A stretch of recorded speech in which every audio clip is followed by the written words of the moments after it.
서영의 꼴리TV. 꼴리TV 시청자 여러분 안녕하세요. 서영욱입니다. 유럽의 코로나19 확산세가 진정될 기미를 보이지 않으면서 유럽 축구도 장기간 휴식 상태에서 벗어나지 못하고 있습니다. 프리미어리그 재개가 미뤄지는 동안 많은 팀들이 격리 상태로 개발 훈련을 진행하고 있는데요. 물론 토트넘 같은 경우 무리뉴 감독이 선수 몇몇을 따로 불러내서 훈련하다 걸려서 망신을 당하긴 했습니다만 의혹은 알겠는데 비난을 피하기 어려운 행동이었죠. 물론 무리뉴 감독도 사과했고요.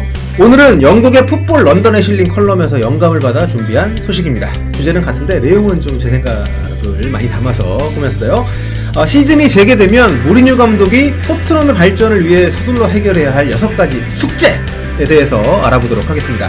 대체로 공감이 가는 내용일 거예요. 그동안은 이제 시즌 도중에 부임했고 부임한 뒤 시간이 많이 지나지 않은 상황이었기 때문에 팀 부진에 대한 책임론에서 무리뉴 감독이 어느 정도 자유로울 수 있었다고 생각을 하는데요. 시즌이 재개되면 상황은 많이 다를 겁니다. 그러기 위해선 무리뉴 감독도 자기가 원하는 팀을 만들 수 있는 리더십을 발휘해야겠죠. 무리뉴 감독이 성과를 내기 위해 해결해야 할 6가지 차례차례 짚어봅니다. 첫 번째 과제, 바로 해리 케인의 거취입니다. 꾸준히 이적설의 주인공이 되고 있는 해리 케인의 거취는 아마 유럽 축구에 관심을 갖고 있는 많은 사람들이 요즘 가장 주의 깊게 보는 뉴스일 텐데요.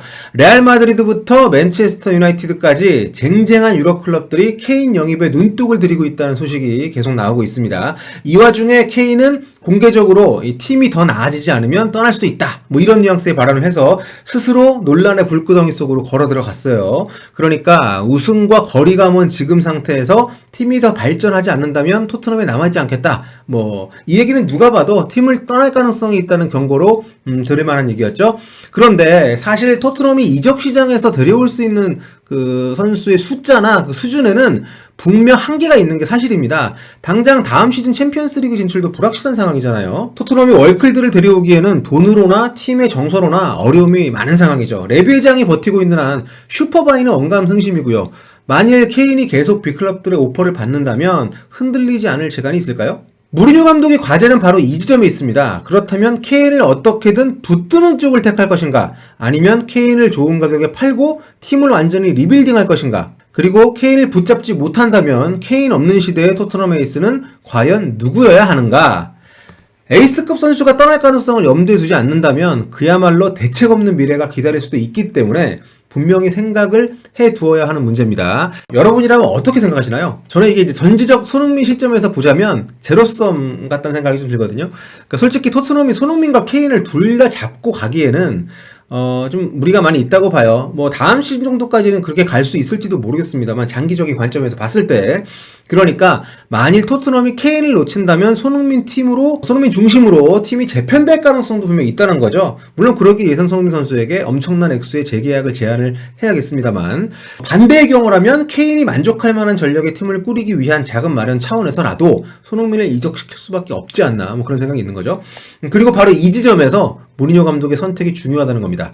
이 모든 고민이 필요 없을 정도로 갑작스러운 외부 자금의 투자가 뒤따른다면 다른 얘기가 되겠습니다만 현실적으로는 선택을 할 필요가 있다는 거죠. 두 번째, 주요 선수들의 재계약 추진! 토트넘은 올해 내년 계약 만료되는 선수들이 꽤 많습니다. 일단 무리뉴 감독이 오면서 주요 선수 2명의 재계약은 처리를 했어요. 알더베이르트 계약을 연장을 했고 유망주 탕강가 같은 경우에도 비록 1년이긴 합니다만 연장 옵션을 가동을 했죠. 반면에 올여름 만료될 예정이던 또 다른 2명은 붙잡지 못했습니다. 일단 에릭센은 인터밀란으로 이적을 시켰어야 했고 베르통어는 아직 재계약이 안 된 상태죠. 넘버3 골키퍼인 미셸 폰 같은 경우는 재계약을 안 할 것 같고요. 2021년, 그러니까 내년 여름에 계약이 만료되는 선수들도 꽤 있기 때문에 무리뉴 감독 입장에서는 이 친구들을 어떻게 처리할지 미리 스탠스를 정해둘 필요가 있습니다. 에릭 다이어, 올리버 스킵, 그리고 1년 연장 옵션을 가동한 자페 탕강가도 내년에 만료고요. 이제 1.5군 정도라고 볼 수 있는 그런 선수들이죠. 향후 주전 라인업 구상과 재계약 여부를 미리 정해두지 않게 된다면 다음 시즌 팀 운영에 악영향이 있을 수 있기 때문에 분명히 미리미리 해결을 해둬야 될 과제입니다. 세 번째, 이거는 참 많은 사람들이 관심이 있어 하는 주제죠. 이 900억짜리 먹튀가 될 가능성이 높다는 평가를 받고 있는 은돈벨레입니다. 코로나로 시즌이 중단되기 전까지만 해도 사람들은 무리뉴 감독이 은돈벨레를 내치는 것처럼 봤어요. 번리전에서 하프타임에 교체 아웃을 시켰고 전반전에 우리는 미드필더가 없었다, 이런 공개적인 혹평을 했잖아요. 기자회견에서 실명을 거론하면서 이대로는 곤란하다고 직접 저격까지 했으니까 굉장히 논란이 있을 만했죠. 하지만 분명히 능력이 있는 선수죠. 이대로 내치기에는 투자금 회수가 곤란한 상황도 있기 때문에 토트넘도 무리뉴도 은돈벨레를 좀 더 믿어보기로 한 것 같습니다. 엊그제 동네 공원에 불러서 따로 1대1 교습을 했던 그 사건, 네. 사회적 거리두기를 어긴 실수와는 별개로 굉장히 주목할 만한 그런 움직임이었습니다. 리옹 시절에 보여줬던 경기력, 그리고 토트넘에 와서도 좋은 경기를 펼칠 때의 모습을 보면 은돈벨레 굉장히 토트넘이 지금 딱 필요한 100% 어울리는 선수거든요. 패스도 좋고 드리블도 괜찮은 데다가 수비까지 되는 선수. 너무 안 뛰고 또 성의가 없어 보여서 팬들이 아주 싫어하는 선수로 전락하긴 했습니다만, 무리뉴 감독이 일단 같이 가겠다고 마음을 먹은 만큼 이 친구 폼을 다시 끌어올리고 멘탈을 잡아준다면 팀에 엄청난 보탬이 될 것은 분명합니다. 이 친구가 먹튀로 끝나지 않게 만드는 것이야말로 그래서 무리뉴 감독 최대의 숙제라고 할 수 있겠죠. 네 번째는 토트넘 스쿼드 전체에 대한 문제입니다. 바로 세대 교체죠.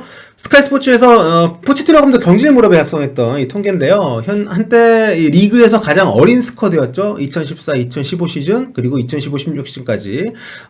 포체티노 토트넘이 바로 이런 젊음을 바탕으로 해서 주전 라인업을 고정화시켜서 아주 압박을 많이 하는 그런 축구로 강으로 떠오른 그런 전력이 있잖아요. 하지만 이렇게 몇 시즌을 끌어오는 사이에 나이도 들고 스타일도 좀 고정이 되어버린 게 사실입니다. 보면 보이시죠? 네. 지금은 나이로 따졌을 때, 주전 나이로 따졌을 때, 좀 약간 고령화된 스쿼드로 분류가 되고 있어요.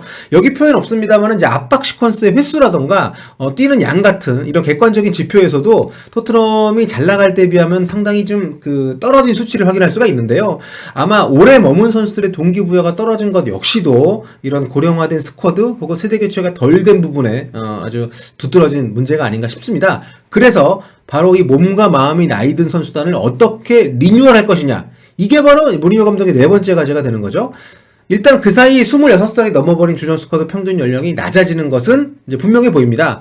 이대로라면 베르통어는 떠날 거고, 뉴캐슬로 임대간 데니로즈도 다시 합류할 것 같지는 않고요. 최근 기회를 많이 얻었던 탕강가, 로셀소, 다빈손, 산체스 이런 선수들은 젊은 나이고, 주전 도약을 꿈꾸고 있는 스킵이나 페럿, 세세뇽 이런 친구들도 좀 젊기 때문에 장차 좀 젊은 스쿼드로 탈바꿈할 수 있는 그런 가능성을 충분히 기대하게 하는 그런 토트넘입니다.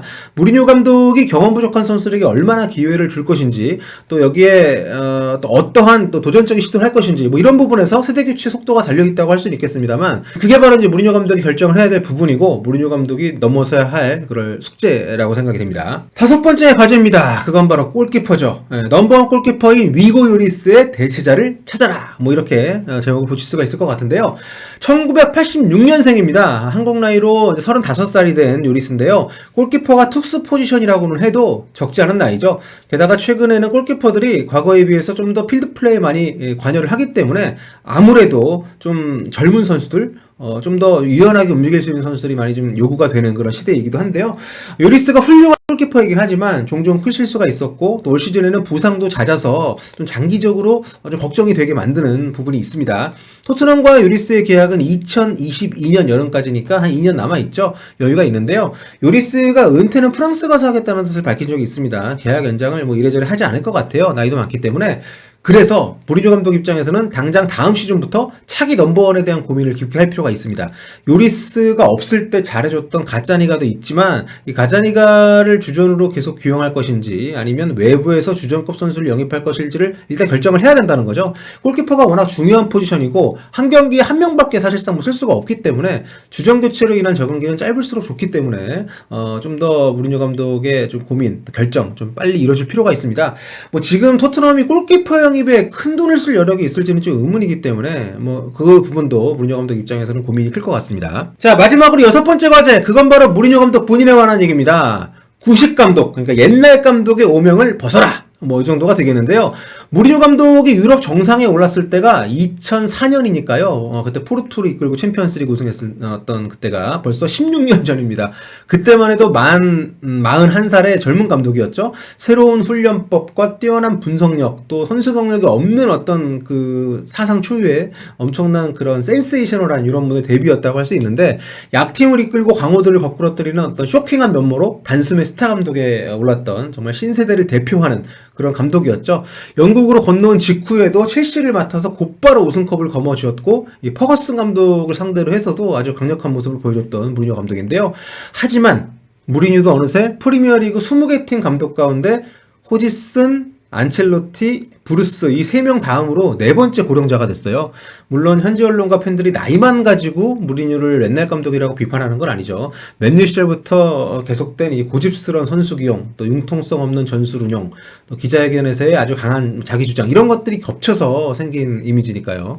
토트넘에 와서도 상대적으로 고정적인 포메이션 그리고 주전 라인업의 운영 뭐 이런 것들이 좀 계속 이어지면서 그런 이미지가 좀 짙어졌습니다. 현지 언론 또 팬들 사이에서 굉장히 구식 감독이라는 얘기들이 많이 나오고 있어요. 뭐 성적까지 안 좋다 보니까 이런 비난에서 좀 쉽게 헤어나질 못하고 있는 그런 상황인데요. 뭐 맨유 이전부터 챔피언스리그 토너먼트에서 계속 좀 죽순 지가 오래됐습니다. 과거에는 자이언트 킬러로 불릴 정도로 상대 허를 잘 찌르면서 아주 팀 전력 이상의 성과를 냈던 것이 무리뉴 감독의 어떤 유럽 무대에서의 모습이었는데 그런 모습들이 사라져버린 어느새 시대의 흐름에 제대로 올라타지 못한 감독이라는 그런 비판을 받고 있는 무리뉴 감독이 되어버렸어요. 어쩌면 이번에 은돈벨레를 공원에 불러내서 따로 나머지 훈련을 시킨 것도 그 연장선상에서 받아들여질 수도 있겠다는 생각이 듭니다. 개인적으로는 뭐 성적이 좋지 않기 때문에 그런 이미지가 더 좀 강화된 면도 없지 않다고는 보는데 뭐 어쨌든 이 숙제만큼은 무리뉴 감독이 잘 해내지 못할 수 있겠다는 생각도 듭니다. 아니 뭐 못한다기보다는 안 한다고 해야 되나? 이 거의 60살 가까운 지도자가 자기 틀을 깨고 변화를 준다는 게 사실 현실적으로 좀 어렵거든요. 예, 뭐 지도 철학이나 아니면 자신이 해왔던 어떤 훈련법 이런 것들을 갑자기 뭐 뛰어난 수석 코치나 뭐 그런 동료들한테 정권을 주지 않는 이상 그런 변화를 주기는 어렵기 때문에 자, 뭐 토트넘은 지금 리그 8위까지 성적이 처져 있는 상태입니다. 시즌이 중단됐기 때문에 이제 재개가 되면 부상에서 회복한 해리 케인 그리고 군사훈련을 마치고 돌아올 손흥민까지 이제 모두 합류를 할 텐데요. 무리뉴 감독이 앞서 언급한 6가지 숙제들 잘 해결해서 이렇게 새롭게 돌아올 주전 선수들과 함께 올 시즌과 다음 시즌 토트넘의 새로운 시대를 잘 열어갈 수 있을지 이제 좀 기대 반, 걱정 반 그런 되는 지금 상황이라고 말씀드릴 수가 있을 것 같습니다. 어쨌든 무리뉴 감독이 자신의 명성을 계속해서 이어갈 수 있는 토트넘에서 어떤 발판을 마련할 수 있을지 여러분과 함께 좀 지켜봐야겠네요. 지금까지 폴리TV 현욱이었습니다. 토트넘과 손흥민 소식 앞으로도 계속 전해드릴 테니까요. 구독 많이 해주세요. 감사합니다.